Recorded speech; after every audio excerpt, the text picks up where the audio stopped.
So ayan mga ka-idol, for today's video, nandito tayo ngayon sa Anahaw Public Cemetery. So pumunta ako ngayon, ako lang kasi hindi nakasama yung bunso kong kapatid. So bago tayo pupunta ka na mama, kay papa at kay manong dyan, dumaan muna tayo sa puntod ni Don Banda kay Makmak. So ayan, nandito tayo sa Anahaw Public Cemetery mga ka-idol. At ngayon, papunta ako sa puntod ni mama, ni papa at ni manong Janjan. Kasi ngayon, June 24, birthday ng kuya kong isa, si Manong Jan. So si Manong Jan ay pangalawa sa aming 8 magkakapatid. So bibisitahin natin, tapos isang kandila lang yung dala ko. So magtitirik tayo ng kandila kay Manong Janjan at yun nga, babatiin natin ng happy birthday kasi birthday niya today mga ka-idol. So yan, pababa na tayo. Ang oras na ay 5 na ng hapon. So solo lang ako dito sa Anahaw Public Cemetery. So sina mama kasi at si papa dito nakalibing sa sinaunang part ng Anahaw Public Cemetery, which is yung ang tawag dito, yung parang mga boxes. So yan mga ka-idol, share ko lang yung ating ganap for today's video or ngayong hapon ng June 24.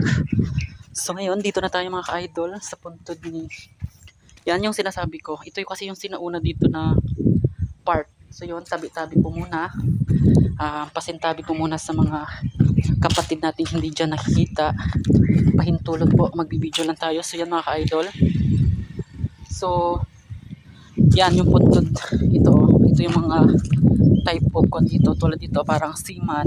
Basta napakalawak itong Anahaw Public Cemetery. At yun na nga mga ka-idol, nandito na tayo sa puntod ni mama. Ito, so yan yung una nakikita nyo mga ka-idol, ito yung puntod ni mama. So nilibig siya dito is March 5, 2002. Then nung namatay naman si papa ng October 15, 2021. So yun, binuksan, tapos dito din nilagay si papa. Tapos yung kuya ko din namatay nung 2021 during pandemic, pero hindi naman siya cause of death is yung COVID, kundi inatake lang siya. Tapos pinakremate namin sa Metro Manila. Tapos pag uwi ko noong 2021 or 2020, dinala ko yung abo. So bali 3 sila dyan na nakalibing, si mama, then si papa at si Manong Janjan. So yan, ito yung part na sinasabi ko dito na part. So yan mga ka-idol, puputulin muna yung video dahil magsisindi tayo ng kandila.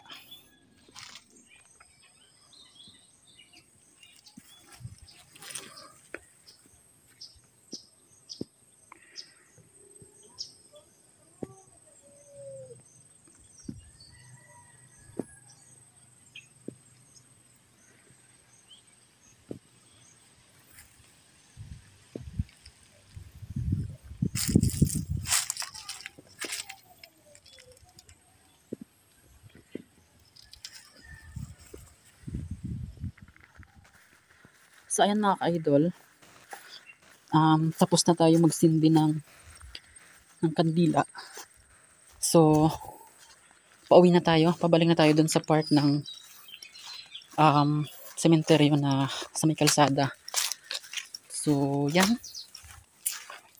binisita natin yung puntod ni Manong Janjan kasi birthday niya today. Syempre bumisita natin tayo kay mama, kay papa, sa kanilang 3. So yan, palabas na tayo ng Anahaw Public Cemetery at pauwi na din tayo. So yan, magsha-shortcut na lang tayo. Hindi na ako magdaan ng bukid kasi medyo bang talahibag to. Medyo bang ramo talaga itong mga kugon. So pauwi na ako. Bali ang exit ko ay doon sa Bating. Maglalakad na lang ako pa uwi. So yan, ang oras natin is 5:10. Almost 10 minutes din tayo na nandito sa loob ng Anahaw Public Cemetery. So yan, yun lang yung ating ganap for today mga ka-idol. At palabas na tayo ng sementeryo. So yan, hindi ko na inikot, hindi ko na pinakita yung iba pang part ng Anahaw Public Cemetery kasi always naman at dating nagbablog ako, napakita ko na rin sa inyo yung kagandahan or yung kung gaano kalawak yung Anahaw Public Cemetery mga ka-idol. So yun lang. Thank you sa inyong patuloy. So yan, may part din dito na ito oh. Papunta yan doon. Doon. Hindi ko mahirap basta doon. So yun, tabi-tabi po. Nagturo tayo. So yan, palabas na ako na mismong exit ng Anahaw Public Cemetery. So yun mga ka-idol, thank you for watching and maraming salamat sa always na pagsuporta. So yan, medyo makan yung araw. Medyo anong tawag dito? Matingkad.